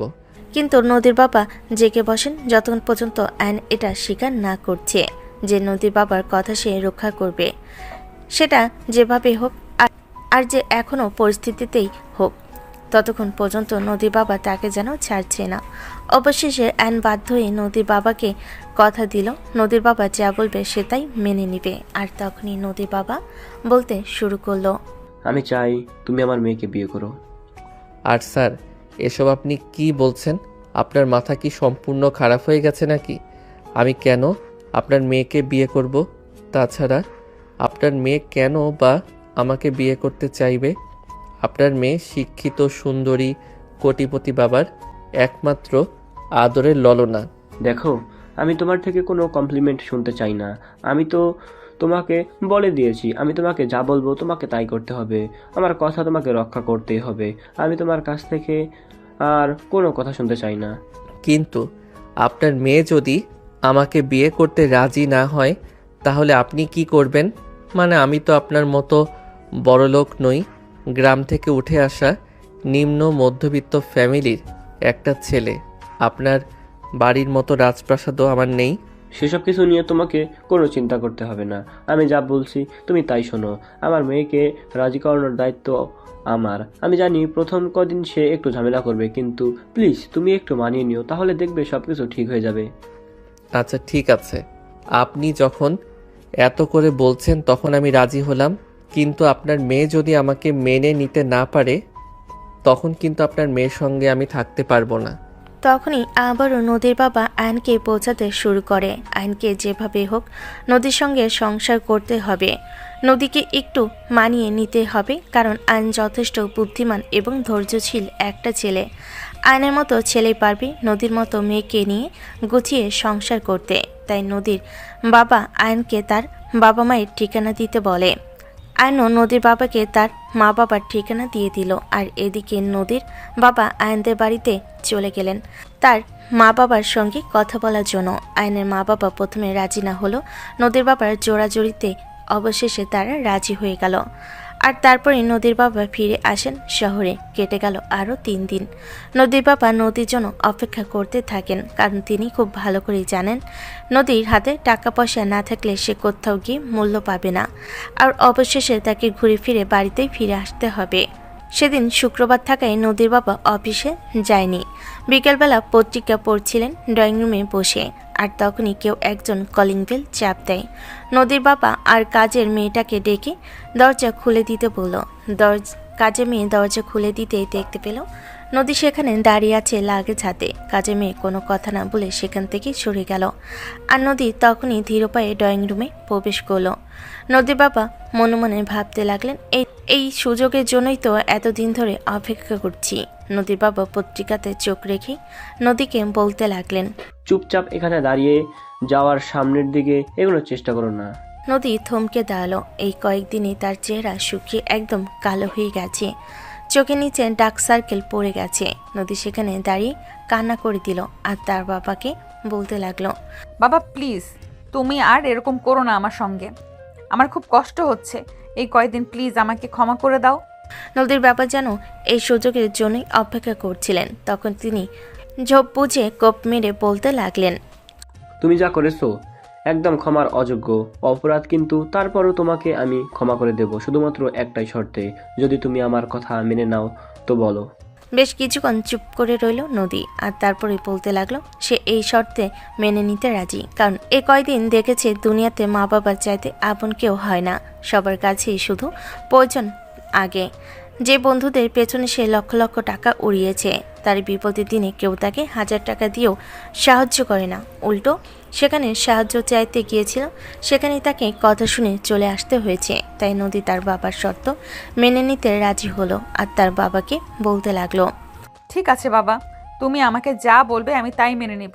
আমি আর কখনোই তোমার কথার অবাধ্য হব না। বলো তুমি আমাকে কি করতে হবে? তোমাকে আমার পছন্দের ছেলেকে বিয়ে করতে হবে। আমি যাকে বিয়ে করতে বলবো তাকে কোনো কথা ছাড়াই বিয়ে করে নিতে হবে, আর নয়তো এইবারের দরজা তোমার জন্য সারা জীবনের জন্য বন্ধ। নদী তখন তার বাবার কথাই কোনো প্রতিবাদ না করে এক কথাই উত্তর দিলেন সে এ বিয়ে করবে। তার বাবা তাকে যে ছেলের সঙ্গে বিয়ে দিতে চাইবে সে ওই ছেলেকেই বিয়ে করবে। তাই নদীর বাবা আর কথা না বাড়িয়ে নদীকে রুমে যেতে বলেন এবং নিজেকে বিয়ের জন্য মানসিকভাবে প্রস্তুত করতে বলেন। অতঃপর তিনি আবারও আইনের বাবা মার সঙ্গে কথা বলেন এবং তাদেরকে শহরে নিয়ে আসার ব্যবস্থা করেন। তারপরেই দুই পরিবারের সম্মতি নিয়ে দুজনের বিয়ের কাজ সম্পূর্ণ হলো। বাসঘরে বসে বসে অপেক্ষা করছিল নদী তার স্বামীর জন্য, কিন্তু নদী ভুল করেও এটা জানতো না যে তার বাবা তাকে তার চাইতে বয়সে ছোট একটা ছেলের সঙ্গে বিয়ে দিতে চাইছে। তাছাড়া নদী কখনো তার বাবার কাছে জানতেও চায়নি যে তার বিয়ে কার সঙ্গে হতে চলেছে। তার বাবা তাকে কার হাতে তুলে দিচ্ছে তার এই মুহূর্তে একটাই উদ্দেশ্য আর লক্ষ্য ছিল, যেভাবে হোক নিজের এই জীবন পরিবর্তন করতে হবে, তা না হলে তার বাবা তাকে কোনো টাকা পয়সা দেবে না, এমনটাই বলে দিয়েছিল। তাই নদী কোনো কথা ছাড়াই ওই ছেলের সঙ্গে দেখা করতে চাওয়া ছাড়াই বিয়েতে রাজি হয়ে যায়। সমস্যা তো হয় তখন যখন কিনা বিয়ের পরে বাসর ঘরে নদীদের বাড়িতেই সাজানো হয়। যদিও নদীর মনে হাজারটা প্রশ্ন ঘুরপাক খাচ্ছিল, তারপরও নদী কাউকে কোনো প্রশ্ন করতে পারছিল না, কারণ কেউ তার কথার কোনো উত্তর দিচ্ছিল না। হ্যাঁ ভিউয়ার্স, আপনারা একদম ঠিকই শুনেছেন। বিয়ের অনুষ্ঠান পর্ব শেষ হবার পরপরই নদীর রুমটাকে সুন্দর করে সাজানো হয় কাঁচা গাঁদা ফুল দিয়ে। গাঁদা ফুল নদীর ভীষণ পছন্দের, তাই তার বাবা নিজের এই সব কিছুর অ্যারেঞ্জ করেছেন। রাত 10টায় নদীকে তার রুমে পৌঁছে দেওয়া হয়। নদী অপেক্ষা করতে থাকে সেই মানুষটার জন্য, যে মানুষটাকে না দেখে সে বিয়ে করেছে। তখনই হঠাৎ রুমের দরজা খোলার আওয়াজ পায় নদী। একটু নড়েচড়ে বসে আর তখনই আইন রুমে প্রবেশ করে। গলায় একটা ছোট্ট কাশি দিয়ে তারপর আইন রুমের দরজাটা লাগিয়ে দেয়। পাগড়িটা মাথা থেকে খুলে রেখে সামনের দিকে এগিয়ে আসে, কিন্তু খাটের উপর বসে থাকা বউটার সেদিকে কোনো খেয়াল নেই। সে তার মতোই ঘুমটে টেনে ঝিম ধরে বসে আছে। আইন সামনের দিকে এগিয়ে গেল, খাটের উপর নদীর পাশে গিয়ে বসলো। নদীর হাত ধরে বলতে লাগলো, কি ব্যাপার বউ, আজ তোমার সঙ্গে আমার বিয়ে হয়েছে, আজ আমাদের বাসর রাত, আমি তোমার স্বামী, রুমে প্রবেশ করেছি, কোথায় তুমি আমাকে সালাম করবে, কুশল বিনিময় করবে, সেটা না করে চুপচাপ খাটের উপর বসে আছো যে? দেখুন, প্রথমত বিয়েটা আমি করতে চাইনি, আমার বাবা আমাকে জোর করে বিয়েটা দিয়েছে। দ্বিতীয়ত আপনার সঙ্গে আমার চেনা জানা কথা কোনোটাই হয়নি। হ্যাঁ, আমি তো আপনার বাবাকে বলেছিলাম আপনার সঙ্গে আগে একবার কথা বলে নিতে, কিন্তু আপনার বাবা তো বলেছিল আপনি নাকি কথা বলতে চান না। আচ্ছা, আপনি কেমন পুরুষ মানুষ যে একটা মেয়ে বিয়ে করতে চাইছে না, তার সঙ্গে দেখা করে কথা না বলেই বিয়েতে হ্যাঁ বলে দিলেন? এই যে মিসেস, শুনুন, আমি আপনার বাবার কথার ফাঁদে পড়ে গেছিলাম, তাই বাধ্য হয়ে আপনাকে বিয়েটা করেছি। তাছাড়া আমি আপনার ছবি দেখেছিলাম, তাই আপনার কি আর দ্বিতীয়বার দেখার প্রয়োজন হয়নি? কথাটা শুনে ঘুমটা সরাই নদী আর আয়নের দিকে এই প্রথমবার তাকালো। হ্যাঁ, এই চেহারাটা সে আগে কোথাও দেখেছে, ঠিক মনে করতে পারছে না। তখনই মনে পড়লো হঠাৎ করে কিছুদিন আগে একবার অফিসে গিয়েছিল নদী, আর তখনই দেখেছিল তাকে। মনে পড়তে নদী আয়নকে বলতে লাগলো, আমি যদি খুব বেশি ভুল না করে থাকি, তাহলে আপনি আমাদের কোম্পানির ম্যানেজিং ডিপার্টমেন্টে কাজ করা সেই ছেলেটা না? একদমই তাই, মনে রাখতে পারেন দেখছি। আপনার স্মৃতিশক্তি খুবই প্রখর। হ্যাঁ, আপনি একদম ঠিকই ধরতে পেরেছেন, আমি সেই ছেলেটা। এই কথাটা শুনে মাত্রই তেলে বেগুনে জ্বলে যায় নদী, আর তখনই এসে সে চিৎকার করে বলতে থাকে, এই গরিব ছোট লোক ফকিনের বাচ্চা, তোর সাহস হলো কি করে আমাকে বিয়ে করার? আমি তো ভাবছিলাম আমার বাবা তার লেভেল অনুযায়ী কোনো শিক্ষিত বড়লোক বাবার ছেলেকে আমার জন্য নিয়ে আসবে, কিন্তু তুই তো একটা ছোট লোক ফকিন্নি। কথাটা শোনা মাত্রই আয়ন নদীর গালে ঠাস করে একটা থাপ্পড় বসিয়ে দেয় আর বলতে থাকে, এই যে ম্যাডাম, একদম চুপ করুন, আপনার মুখে এসব কথা একদম মানাচ্ছে না। আমি আপনার স্বামী, আমাকে সম্মান দিয়ে কথা বলুন। তুই এত বড় সাহস, তুই আমার গায়ে হাত তুললি? তোকে আমি স্বামী হিসাবে মানি না, আমি কালকেই তোকে ডিভোর্স দেব।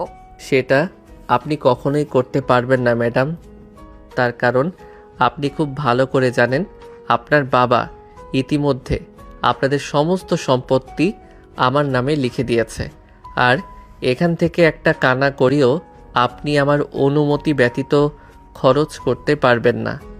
এটা শুনে তো নদী আরও ভীষণ রেগে গেল। সে কোনোভাবেই বুঝতে পারছে না তার বাবা এই বোকামি কাজগুলো কেন করলো, কেন বাইরের একটা ছেলে কাছে নিজের সমস্ত সম্পত্তি লিখে দিল, কেন নিজের মেয়ে থাকতে অন্য একজনকে সম্পত্তির ওয়ারিশ বানালো। নদী আর কোনো কিছুই ভাবতে পারছে না। জ্ঞান হারিয়ে ফেলে নদী। অবচেতন হয়ে মাটিতে লুটিয়ে পড়ছিল।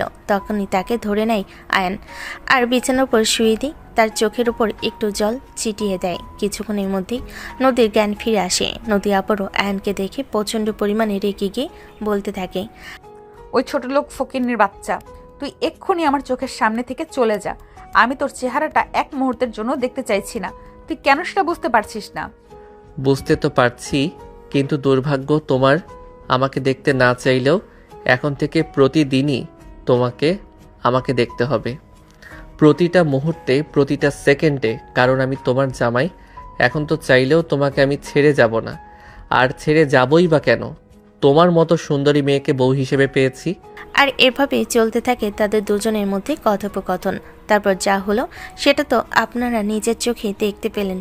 তো ভিউয়ার্স, চলুন এবার না হয় বর্তমানে ফিরে আসি। সারা রাত অনেক চেষ্টা করার পরও নদী ঘুমাতে পারেনি। সকালবেলা যখন আয়নের ঘুম ভাঙল তখন ভোর 7টা বাজে। চোখ খুলে দেখে নদী তখনও জেগে আছে। এটা দেখে আয়ন নদীকে বলতে লাগলো, বাবা, আমার বউটা তো দেখি হেব্বি স্বামী ভক্ত। সেই কখন তোমার ঘুম ভেঙে গেছে? আমার ঘুম ভেঙে যাবে বলে এখনও আমার বুকের উপরে শুয়ে আছো, একটু নড়াচড়া করনি? তোর ভক্তির খেতায় আগুন, হারামজাদা কোথাকার। তোকে আমি কতবার বললাম, আমার সঙ্গে কেউ ঘুমালে আমি ঘুমাতে পারি না। কারোর গায়ে আমার গায়ে স্পর্শ লাগলে আমি ঘুমাতে পারি না। কিন্তু তুই তো সেই মাঝরাত থেকে আমাকে জড়িয়ে ধরে শুয়ে আছিস, যেন আমাকে ছেড়ে দিলে আমি তোর থেকে পালিয়ে যাব। হ্যাঁ, তোমাকে দেখে তো আমার সেই রকমটাই মনে হয়। তাছাড়া তুমি যদি আমাকে ফেলে চলে যাও তাহলে তোমার মতো এমন সুন্দরী একটা বউ কোথায় পাবো বলো? তাই তো জড়িয়ে ধরে রেখেছি, কারণ তোমার মতো সুন্দরী বউ আমি হারাতে চাই না। দেখ, তুই কিন্তু একদম ধৈর্যের সমস্ত সীমা ছাড়িয়ে ফেলছিস। এখন কিন্তু তোকে আমি এমন অবস্থা করব যেটা তুই কল্পনাও করতে পারবি না। আরে তাহলে অপেক্ষা করছো কেন? সেটা করে ফেলো না। আমি তো সেটা দেখার জন্যই অপেক্ষা করছি। শোনো, আমি একটা জিনিস খুব ভালো করেই জানি, তুমি যাই কিছু করো না কেন, কখনোই আমার কোনো ক্ষতি সেটা তুমি করতে পারবে না, কারণ আমি তোমার জামাই লাগি। বুঝতে পেরেছো ডিয়ার? ঠিক আছে, আমি বুঝতে পেরেছি। তোকে এইভাবে সোজা আঙুলে ঘি উঠবে না। তোকে যেভাবে সোজা করতে হয় সেই পদ্ধতি আমার খুব ভালো করে জানা আছে। Just wait and watch. এ বলে এক ঝটকে নিজেকে আয়নের বাহু বন্ধন থেকে ছাড়িয়ে নেয় নদী। আর তারপরই বিছানা থেকে উঠে যায়। রুম থেকে বের হয়ে কোথাও যেন একটা চলে যায় আয়ান। সেদিকে কোনো নজর না দিয়ে বিছানা থেকে উঠে ওয়াশরুমে যায় ফ্রেশ হওয়ার জন্য। আর ফ্রেশ হয়ে আসতেই শাশুড়ি মায়ের ডাক পেয়ে নিজেকে নাস্তা করার জন্য শাশুড়ি মা আয়নকে নাস্তা দিয়ে দিল। আয়নও আর কোনো চিন্তা না করে নাস্তা খেতে লাগলো। শ্বশুরবাড়িতে প্রথম দিন সকলের নাস্তা একসঙ্গে বসে আছে শ্বশুরমশাই। তখনই হঠাৎ করে আয়নের শাশুড়িমা আয়নকে বলতে থাকে, জামাই বাবা, হানিমুন কোথায় যাবে সে ব্যাপারে কিছু ভেবেছ কি? এসব আমি ভেবে কি করব বলেন তো আম্মু? আপনার মেয়ে তো আমাকে জামাই হিসেবে মেনে নিতেই নারাজ। দেখুন না, সকালবেলা ঘুম থেকে উঠে কোথায় যেন চলে গেছে, বলছে আমাকে নাকি শায়েস্তা করবে। এভাবে ওর সঙ্গে কাজ হবে না। তুমি ওকে একটু টাইট দাও। আর আমি তোমাদের হানিমুনের জন্য সিঙ্গাপুরের টিকিট কেটে রেখেছি। তুমি ওকে নিয়ে সেখানে চলে যাও, কিছুদিন সময় কাটিয়ে আসো, তাহলেই সব ঠিক হয়ে যাবে। এভাবেই শ্বশুরবাড়ির সঙ্গে গল্প করতে করতে সকালে নাস্তা শেষ করে আয়ন আর তারপর নিজের রুমে চলে যায়। তার বাবা মা তো আরও আগে নাস্তা করে চলে গেছেন টেবিল থেকে। হ্যাঁ ভিউয়ার্স, আপনারা একদমই ঠিক শুনেছেন। আয়ন আর নদীর বিয়ে নদীর বাবা বাড়িতেই হয়েছে। আর সেজন্যই আয়নের বাবা মাকে নদীর বাবা তাদের বাড়িতে নিয়ে এসেছিল, সেই সঙ্গে আয়নের ছোট বোন। অ্যাঞ্জেনা রুমে গিয়ে বিছানার উপর বসলো। তখনই তার ছোট বোন সেখানে এসে হাজির হলো আর আয়নকে বলতে লাগলো, ভাইয়া, ভাবি কোথায়? এই যে দেখ, আমি তোর ভাবিকে কোলে নিয়ে বসে আছি। আরে ভাইয়া, ফাজলামো কেন করছিস? সকাল থেকে ভাবিকে কোথাও দেখতে পাচ্ছি না, সেই জন্য তোর কাছে জিজ্ঞাসা করলাম। ভাবির সঙ্গে একটু গল্প করব। সে কপাল আর তোদের নেই রে বোন। তোদের ভাবি তোদের সঙ্গে এত গল্প করতে বসে নেই। তোর ভাবি কই যেন ঘুরতে চলে গেছে। আরে কি বলিস ভাইয়া, কালকে তোদের বিয়ে হয়েছে আর আজকেই ভাবি তোকে রেখে একা কোথাও ঘুরতে চলে গেছে? আচ্ছা ভাইয়া, তুই চল না আমার সঙ্গে, একটু দেখি ভাবি কোথায় গেছে। না, তোর যাওয়ার ইচ্ছা থাকলে তুই যেতে পারিস, আমারও তো কারোর ব্যাপারে গোয়েন্দাগিরি করার কোনো ইচ্ছে নেই, বুঝতে পেরেছিস? সেটা বললে হবে না ভাইয়া, ভাবি এখন তোর বিয়ে করা বউ, তাকে দেখে শুনে রাখা তোর দায়িত্ব। তুই চল আমার সঙ্গে, আমরা দুজনে মিলে খুঁজে বের করবো ভাবি কোথায় গেছে। এই কথা বলে আইন তিশার সঙ্গে যেতে না চেলেও তিশা আইনকে জোর করে টেনে হিসে বাসা থেকে নিয়ে বের হলো। বেশ অনেকক্ষণ খোঁজাখুঁজি করে তারা একটা পার্কে এসে বসলো। তখনই হঠাৎ করে তিশার চোখে পড়ল পাশে একটা গাছের নিচে বসে থাকা একজোড়া কাপড়ের দিকে। তিশা পিছন থেকে আন্দাজ করতে পারল এটা মনে হয় নদী। তাই তিশা এক মুহূর্ত দেরি না করে নদীর সামনে গিয়ে দাঁড়ালো। দেখতে পেল নদী তার বয়ফ্রেন্ডের কাঁধে মাথা দিয়ে বসে আছে। তখনই তিশা মহিলাদের মতো বিলাপ করতে করতে বলতে লাগলো, হাই আল্লাহ, এটা আমি কি দেখছি? আমার ভাইয়া তো দেখে কপাল পুড়ে গেছে।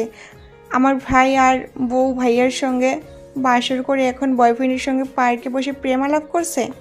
হুট করে তিশার এমন কথায় চমকে যায় নদী এবং তার বয়ফ্রেন্ড। দুজনেই নদীকে ছেড়ে দিয়ে সরে দাঁড়িয়ে বলতে থাকে, কি ব্যাপার নদী, মেয়েটা এসব কি বলছে? তোমার কি বিয়ে হয়ে গেছে সত্যি? এই বলে অনেকটা সন্দেহের চোখে নদীর দিকে তাকায়। তার বয়ফ্রেন্ড তখনই নদী কিছু বলতে চাইল, তিশা তাকে বাধা দিয়ে সে নিজেই বলতে লাগলো, আরে ভাই কে আপনি? আর আমার ভাবিকে আপনি তুমি করে কেন বলছেন? আমার আপন ভাইয়ের সঙ্গে বিয়ে হয়েছে, ওই যে আমার ভাইয়া। আমরা দুজনেই ভাবিকে খুঁজতে খুঁজতে এই পর্যন্ত এসেছি। কি হলো নদী, তুমি চুপ করে আছো কেন? কিছু বলছো না কেন? বল, এই মেয়েটা যা বলছে সব সত্যি কিনা?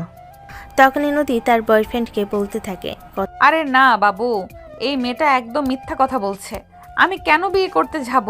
আমি তো তোমাকেই ভালোবাসি।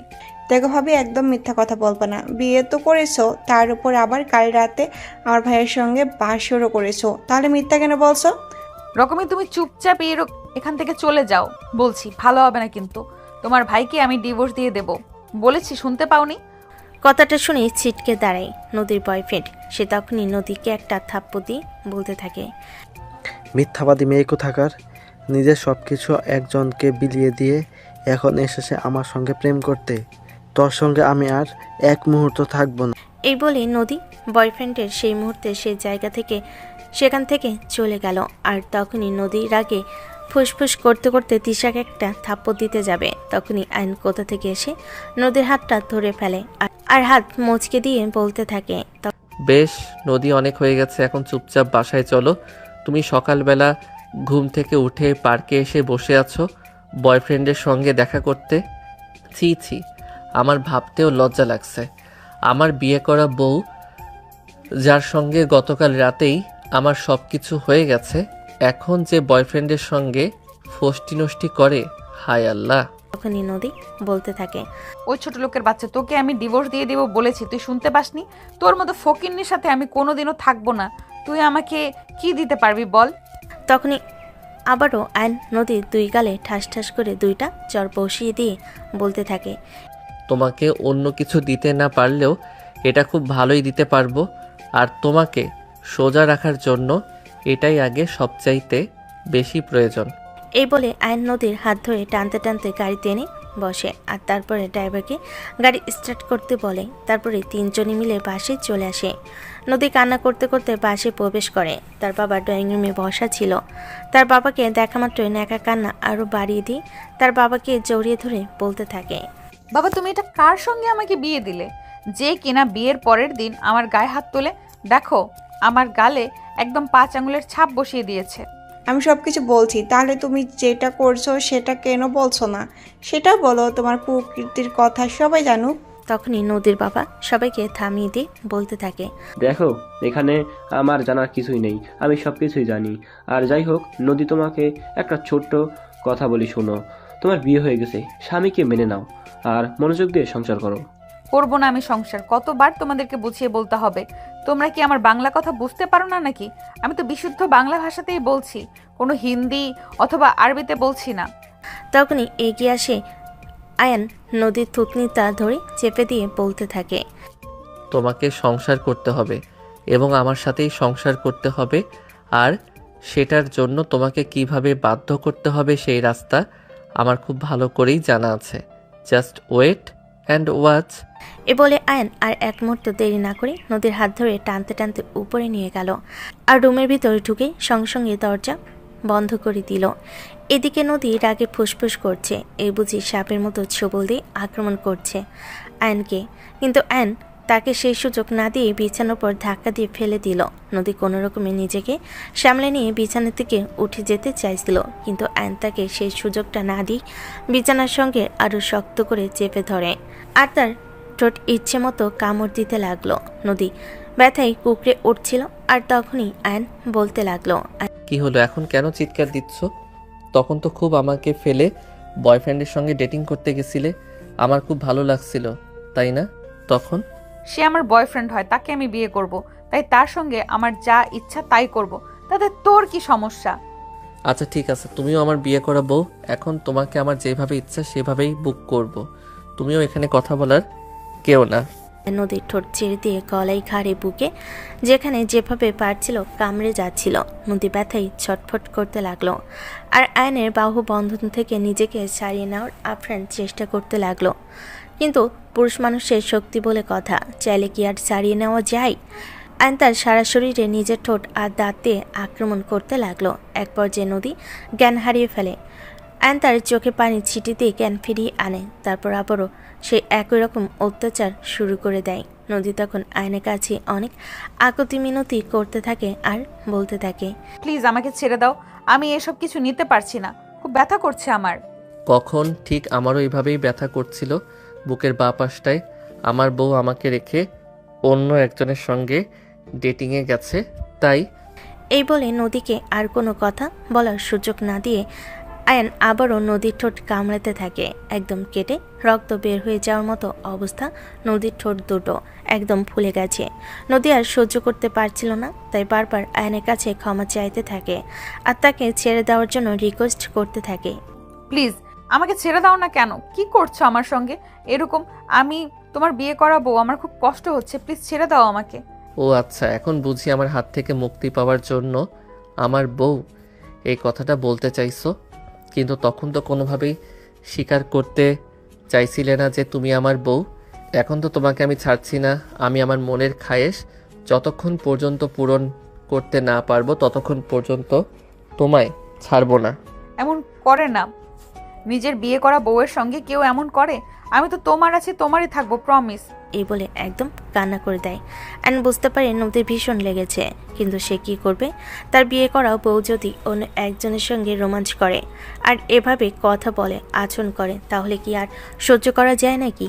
তারপর নিজের বউয়ের এমন অসহায় মুখটা দেখে আয়নের মনে একটু দয়া মায়া সৃষ্টি হলো আর সে তখন নদীকে বলতে লাগলো, ঠিক আছে বউ, প্লিজ আর এমন করো না, তোমায় বড্ড বেশি ভালোবেসে ফেলেছি, তোমাকে ছাড়া আমি থাকতে পারবো না, তোমার পাশে অন্য কাউকে আমি কল্পনাও করতে পারি না, আমার বুকের ভিতরটা চুরমার হয়ে যায়। তখনই নদী আয়নকে নিজের কাছে টেনে নেয় আর শক্ত করে তাকে নিজের বউকের সঙ্গে জড়িয়ে ধরে বলতে থাকে, সরি, প্লিজ আমাকে ক্ষমা করে দাও, আর কখনো তোমার সঙ্গে এরকম করব না। আমি বুঝতে পারিনি তুমি আমায় এতটা ভালোবেসে ফেলেছো। হ্যাঁ রে পাগলি বউ, আমার ভালোবাসা কখনো বলে কয়ে আসে না, ভালোবাসা যখন ইচ্ছে তখন যার প্রতি জন্ম নিয়ে নেয়। শুধু বড্ড ভালোবেসে ফেলেছি তোকে, তোকে হারিয়ে আমি বাঁচবো না রে পাগলি। আচ্ছা ঠিক আছে, এখন থেকে আমিও তোমায় ভীষণ ভীষণ ভালোবাসবো। এই বলে আয়নের নিজেই চুমু খায় নদী।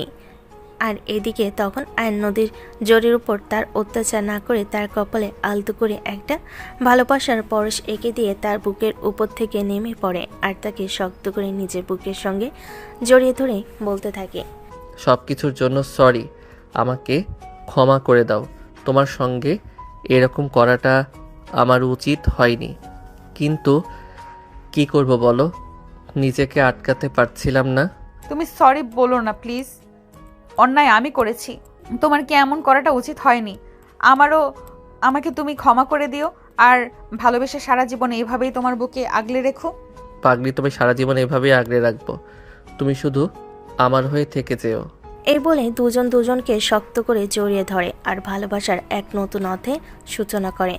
সুপ্রিয় ভিউয়ার্স, আমাদের আজকের গল্পটি আপনাদের কাছে কেমন লেগেছে ছোট্ট একটা কমেন্টে জানাবেন। ভালো লাগলে লাইক, কমেন্ট অ্যান্ড শেয়ার করে পাশে থাকবেন। নিত্য নতুন ভালোবাসার গল্প পেতে আমাদের চ্যানেলটিকে সাবস্ক্রাইব করবেন। সবাই ভালো থাকবেন, সুস্থ থাকবেন। আল্লাহ হাফেজ।